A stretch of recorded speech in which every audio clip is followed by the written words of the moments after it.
But baby, stop. Take it easy. When you leave, I swear I can't breathe. Hi everyone, my name is Carol and we are celebrating our 22 years anniversary today, and this is our story. You are my fantasy, my only desire.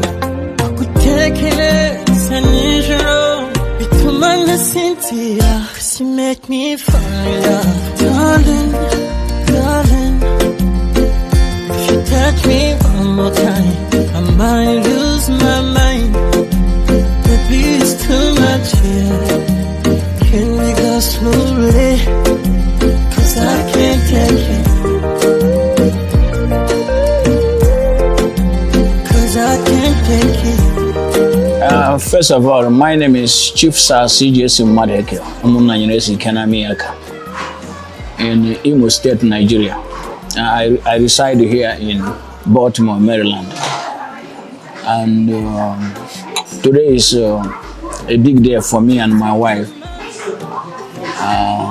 We met 22 years ago. I'm so happy so far. The journey has taken us. I thank God so far that there's a lot of good things that have come out of the union. And the truth about life is that balance, for life to be balanced, you have some little negative and some positive aspect of it. But the good thing is that the good side of it supersedes the bad side of it. And we're still moving on.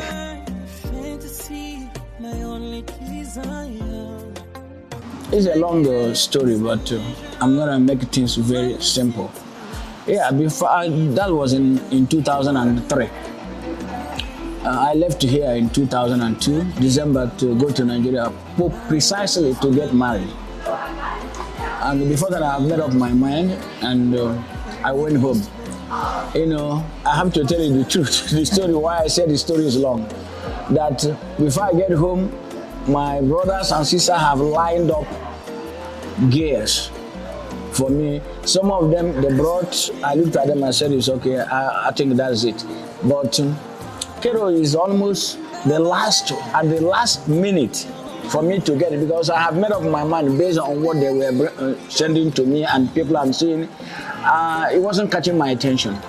So I decided, okay, in next 4 or 5 days, I'm gonna board a flight back to US, and when I get back to US, I'll go to Romania and marry a white lady and bring to US.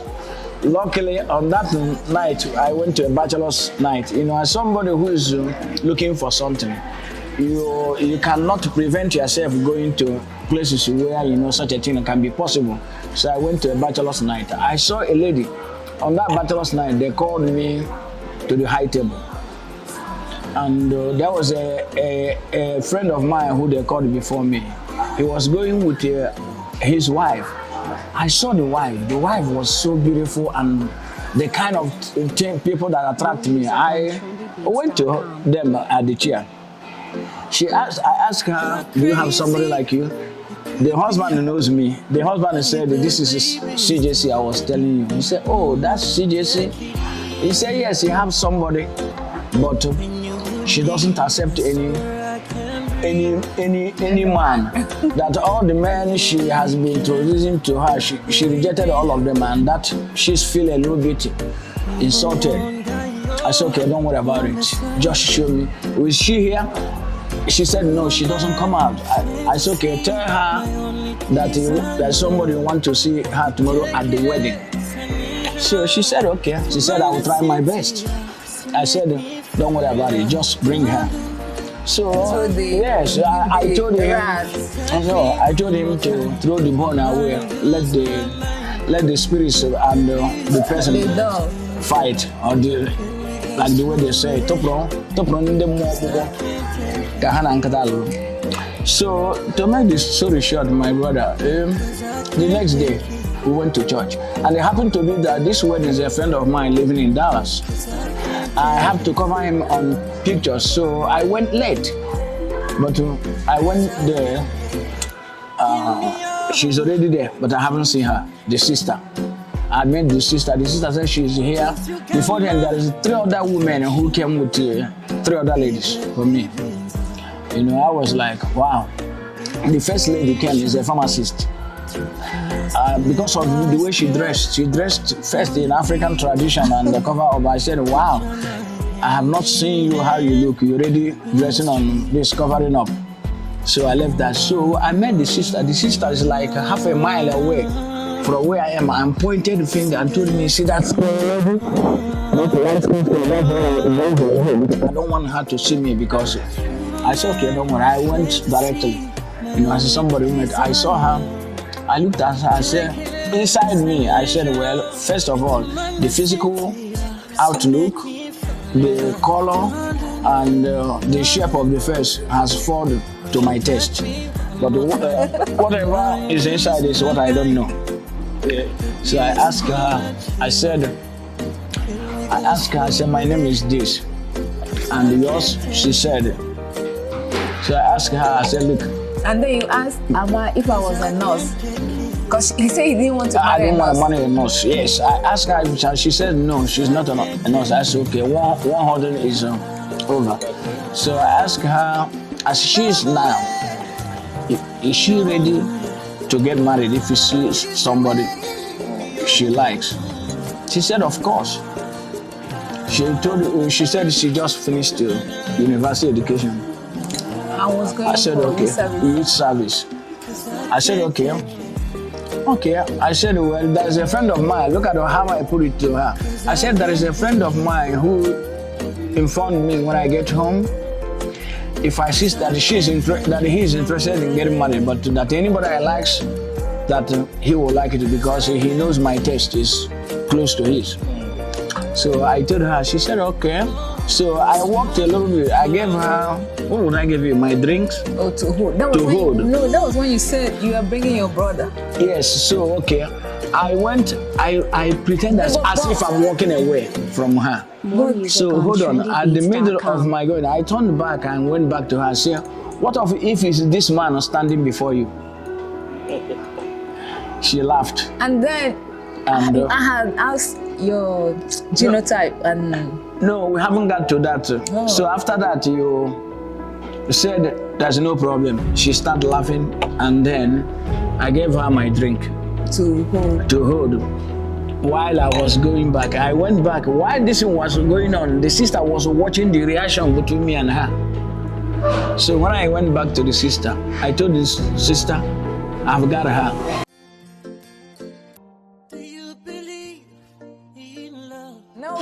There was nobody before him because other times all the men that were coming to me, I don't know, for one reason I was always irritated, you know, like by them. Like I was not interested, and then whenever they came, I was feeling so uncomfortable and a kind of scared or something. So I never accepted any of them. But for him, the reasons that really made me believe he was the one, first of all, he was so down to earth. He wasn't, I didn't even know he came from States because he was even speaking to me in dialect. And then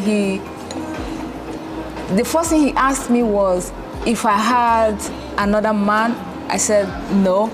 Because he said he didn't, he's not the type that will like break a relationship or anything. Like if you're committed, he's not ready. So, but then the major thing that really attracted me to him was, first of all, he said, after we discussed like maybe for like almost 20 to 30 minutes, he told me he was going to bring the brother and the niece to come and see me.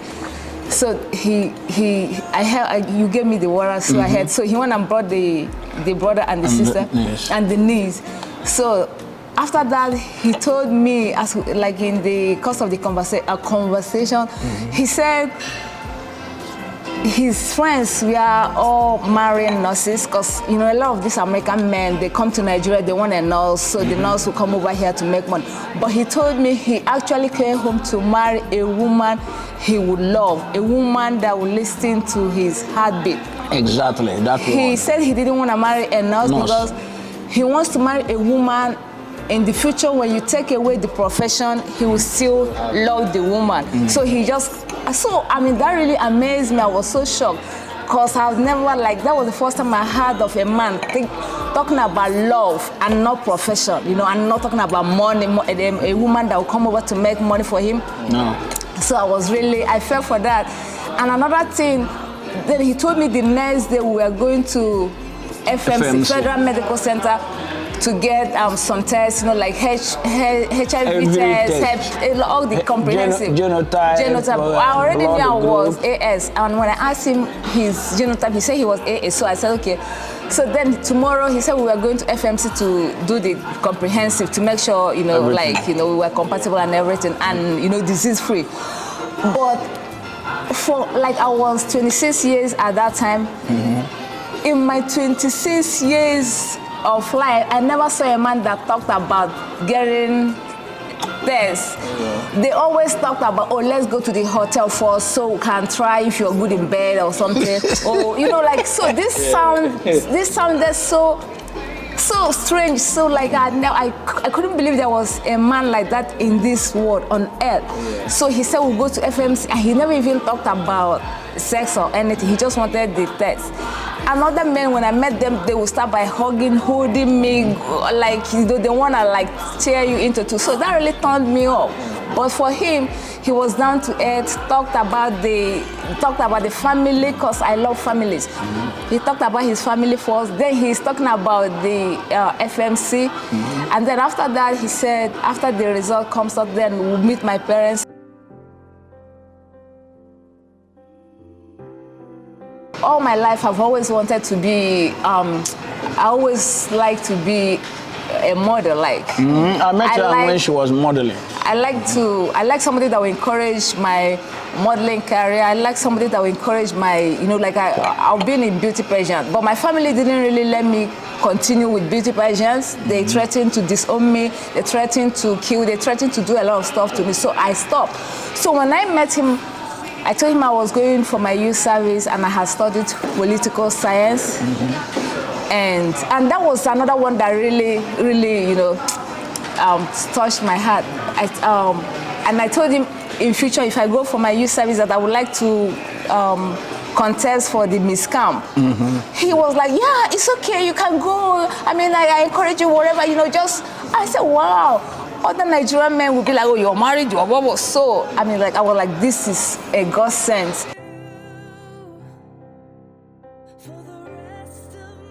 I think the fact is, when you come to hard working and being expensive, she is still that Carol. Because when I saw her, I told her, my dad. Yeah, I went to the dad. That's why I'm saying this.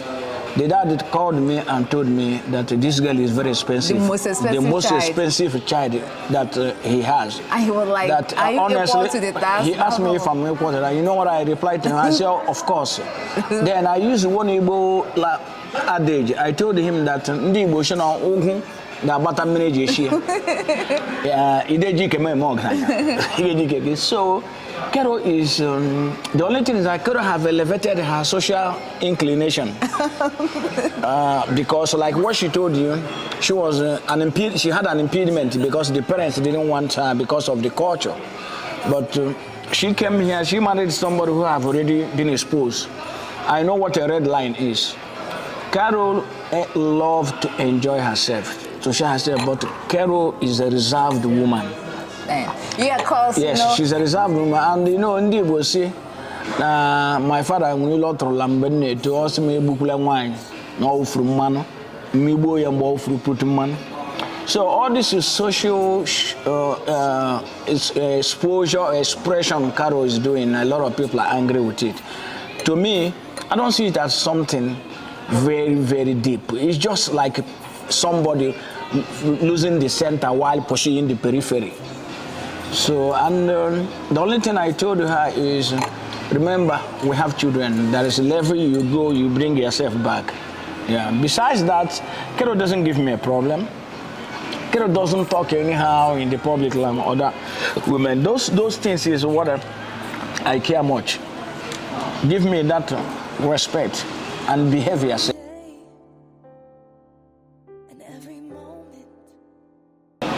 Yeah, and actually now he got more handsome. I give you that. Thank you. So he's the same person. Because it's like, not all Nigerian men will really allow their wife to like go crazy like I do, you know? That's actually. So if you're following me on Facebook, TikTok, YouTube, Instagram, you will know. My husband is unique. I think there's only him in this world. There's only my husband in the universe. No other. He's one in a million, and I really thank you and I respect you for that. I appreciate that.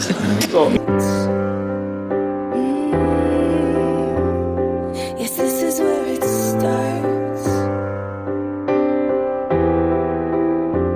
I'll give. For sure. I'll still marry him because I'll marry him more and more and more. I will still. And then as time goes on, you know, like like I loved him when I met him, but I see that I'm falling in love over and over and over again. Like I just wake up and I love him more and more.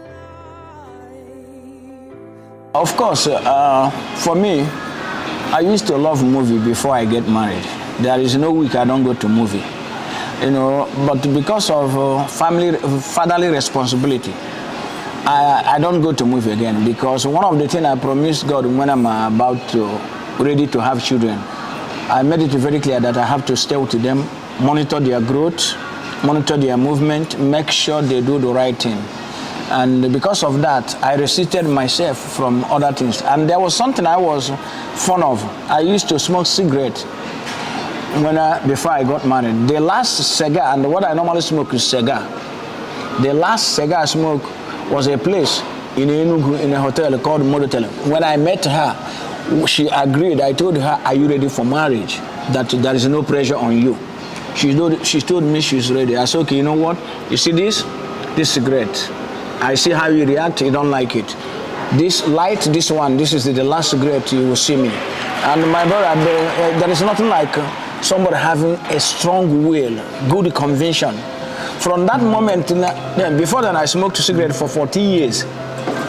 From that day, 2003 till now, that was the end of cigarette with me, without taking going to hospital or anything. Because you know what I told myself? I said, look, I started this without any help. I have to stop it without me. For the fact, the reason is that I started cigarette. I saw my father smoking cigarette. And when he drops the bees, I take it and smoke. That's how I learned smoke. So I discovered that children can take from their parents. So I made it very clear. My wife don't smoke, she don't like it. And I myself, I don't want my children to. So I stopped before they came out. That you are diving into a very important aspect. People could not believe that you can see somebody tomorrow and marry him and marry her or marry him and the marriage lasts. People felt that you have to court for so long. Sometimes it doesn't go that way, you know. I met my wife on January 3rd, 2003. On 12th, I got married to her. No, got married on 11th. On 11th, we got married. On the 12th, he went in. So what I did was, I told her, I said, look, I don't live here. I got to go back to States. That she told me so quick. I said, yes, I got to do it. Because I have my job, I have my business, I got to get back here. So she thought I was there. By 12th, everything was done. 11th. By 12th, 11th, we finished the traditional wedding. The traditional wedding. And I moved in on 11th. And yes, she moved in, and then 20th, I'm back to America. She led me to Lagos, and the next day I bought flight, and she went back.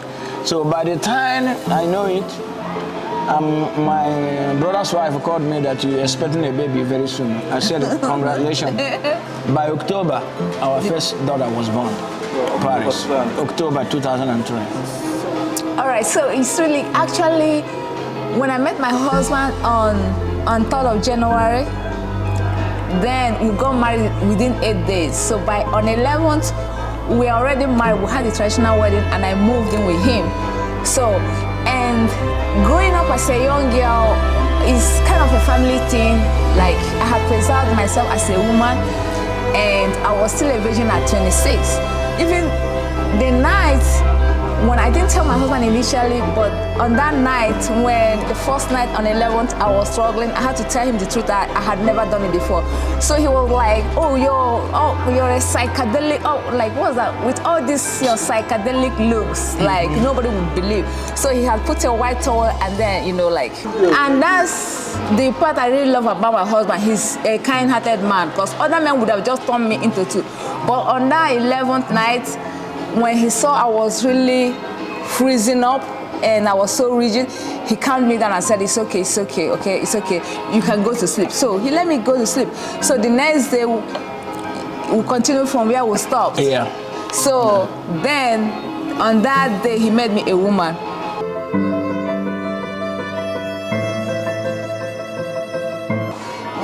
Good thing was that my sisters-in-law, they were really very accommodating, they were very loving, they were very caring, so I stayed with them.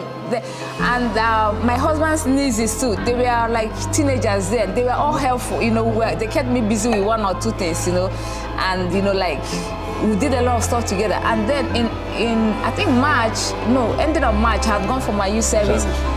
Then in April, we did the camp thing, and even at the youth service, I begged my husband about contesting for Miss Camp. I did, and actually by the time I contested for Miss Camp, I was already 3 months pregnant, and I still won my TV. She won it. I won the Miss Camp with the TV and the stereo they gave you. Because when I was 3 months pregnant, my stomach was still flat. Nobody knew I was pregnant. Only me knew. And then. But it was around August or something, my stomach started. I think I might come in here. I think I felt her for going through the process of carrying our child for the 9 months without I being there. But she understood the situation, that I was far away in person, but I was in constant communication with her. Yeah, we always talk. I was making sure every day I will reach her 2 or 3 times to make sure everything is okay. Actually, when I came to America, my baby was already 16 months. Our baby was already 16 months. But before I even came to America, I had that baby in October. That was Paris. She's 21 years now. Like, our marriage is 22, but she's 20. She just turned 21. So when I came with her. She was 16 months, and there was no change in behavior. Just that both of us were adapting to parenthood. Yes, that's the way I wanted it to come in. We were trying to know how to. To be honest, I was ready for marriage, but I didn't know that bringing a child inside it is another part of it. So I was very excited when I picked them at the airport at Dallas. The first shock I had was my daughter crying when I put her on the car seat at the back, which is the style here. My daughter cried at a stage I have to stop at the middle of the road. I was a little bit irritated, I don't want to, because it was a new thing to me. So we managed to get home. When we got home, other things followed. So I went inside my room and I advised myself. I was very angry. I advised myself, I think there is a change coming to my, that I have to be ready for it. It still took me some time, because there was a time the child would be crying. I get so angry because something happened. I told her, you better take care of this child. She would tell me, you lived long as a bachelor. That's why it's going to be okay. And honestly, with time, not up to 2 or 3 months, I get used to it. So I believe that's supposed to happen. Because and that armed me, changed me a little bit, because now I have seen myself as not only as a husband but as a father. So now we have Paris, she's 21, Angel is 18, Princess 16, and Paige is 14. So we're doing like 2 years back to back, honey. Yeah. And God has been so God has been so good for us. And they are all good girls. I know, we're still on the process of raising them. But so far, so good. We have all glory be to God. You know, you ask a very good question. When I got married, I was in school. I was combining marriage, wife, children and education and job at the same time. And school. And I'm telling you, the kind of energy I had at that time, I didn't have it now. I think that's why they said do things at the right time. When you're doing something at the right time, you may encounter some ups and downs, but it's not gonna wear you off. Yeah. So going back to the question of what this marriage will be in the next 50 years, I think we're getting stronger and stronger in our union, because the fact remains that there are certain things that was irritating me and her back 5 years ago. We have now discovered that is not our focus, and we have ignored it, and we're making a continuous progress as we get older in our relationship, in our marriage. So I'm saying that in the next 50 years, we will have more relaxed mind, we will have more time to travel together, we have more time to explore and to care for each other, because by then these children, with God's help, they finish their education and living on their own. So whatever we have will be taking care of each other. You know, the fact is that we're not gonna be young all year, and as you get older, two of you together, that's how you value each other more than now. And I believe there's something very clear about Carol. Carol's social life is like a part of her. I think the only thing I'm gonna see that will happen that time is that she's gonna slow down because age will catch her. You're gonna face this. Of course, you can't be very strong all the time, all the year, jumping up and down, saying energy. It goes down, it doesn't go up. I want God to bless my kids with a man that is highly responsible, with good upstairs, a man that believes in family, no matter what culture and love without any reservation. And I always tell my children that what makes a man is not just the pocket, but his manners. Try to get into his upstairs, that is his way of reasoning and thinking, to know, because marriage is really a complex institution, but it has its good ups and downs.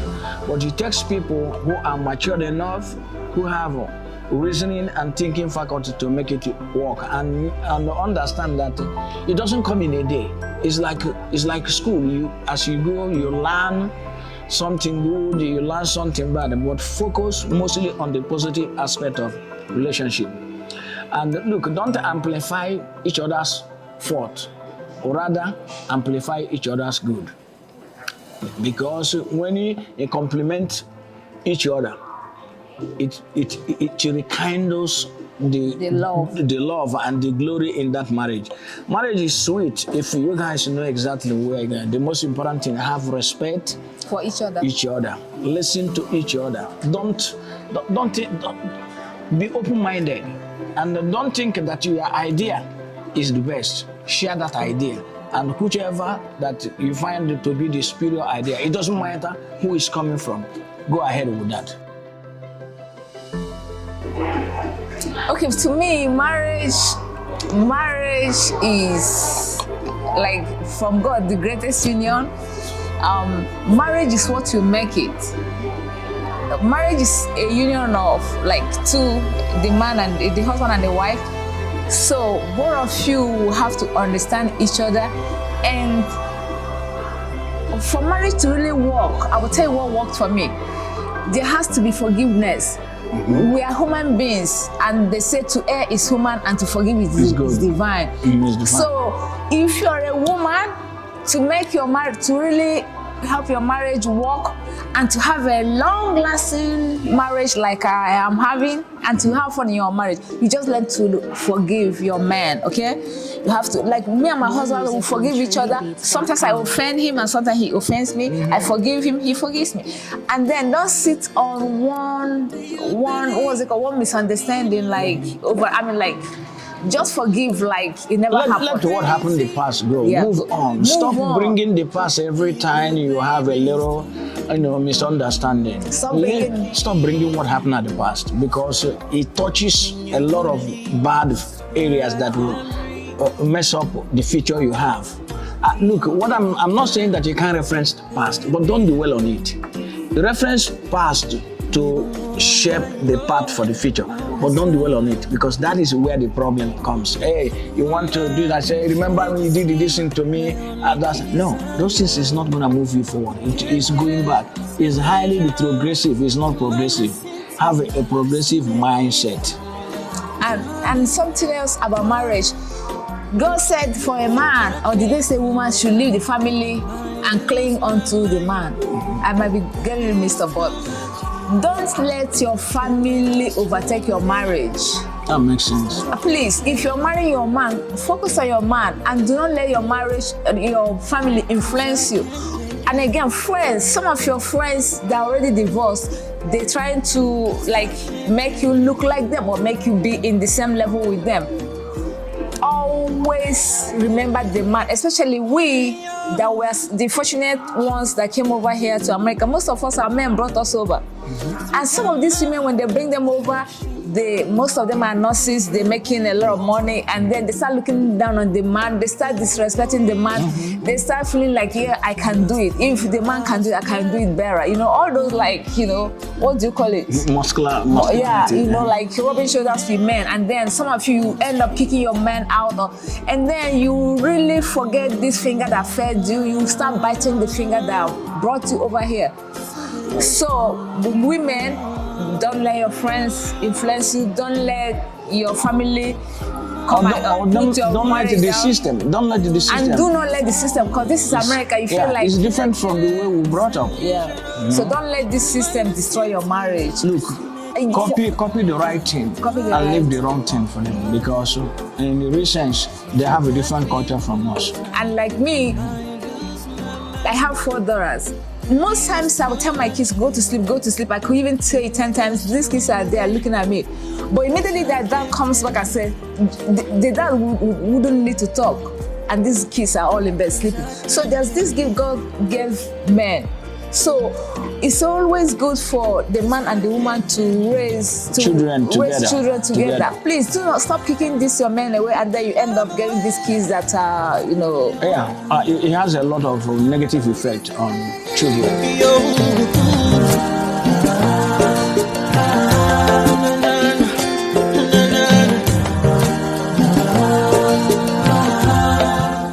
Cause I can't take it.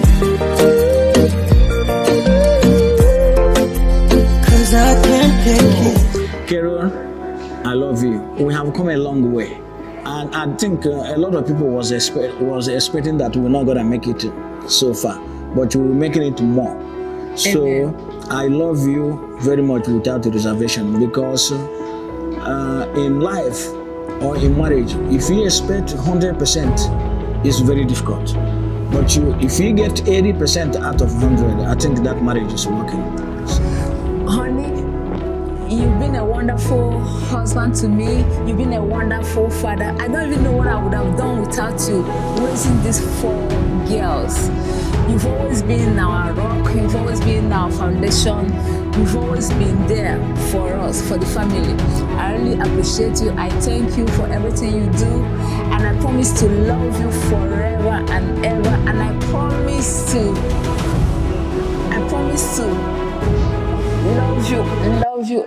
love you, and love you. When I first saw you, I saw love. And the first time you touched me, I felt love. And after all this time, you're still the one I love.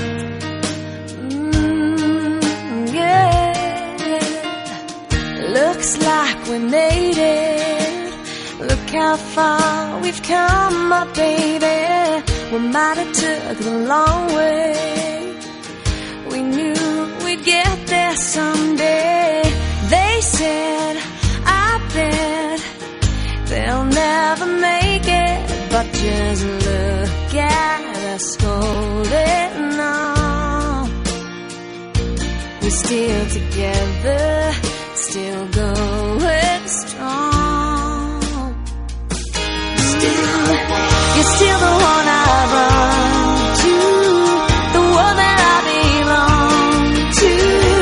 You're still the one I want for life. You're still the one that I love, the only one I dream of. You're still the one I kiss goodnight. Ain't nothing better. We beat the odds together. I'm glad we didn't listen. Look at what we would be missing. They said, I bet they'll never make it, but just look at us holding on. We're still together, still going strong. You're still the one I run to, the one that I belong to. You're still the one I want for life. You're still the one that I love, the only one I dream of. You're still the one I kiss goodnight. You're still the one.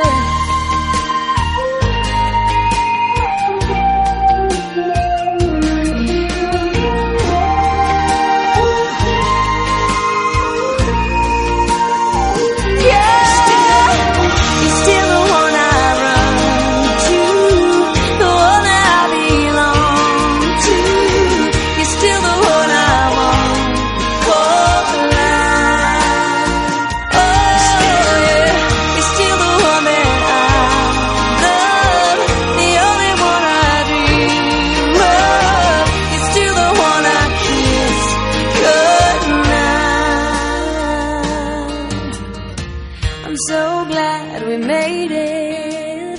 Look how far we've come, my baby.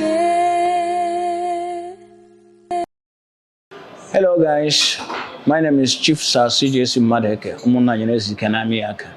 I am so happy for today. Today is a big day for me and my wife in our marriage, our 22nd anniversary. I have to thank every one of you for your patience and your endurance to listen to our 22nd anniversary documentary. Thank you very much and have a nice day.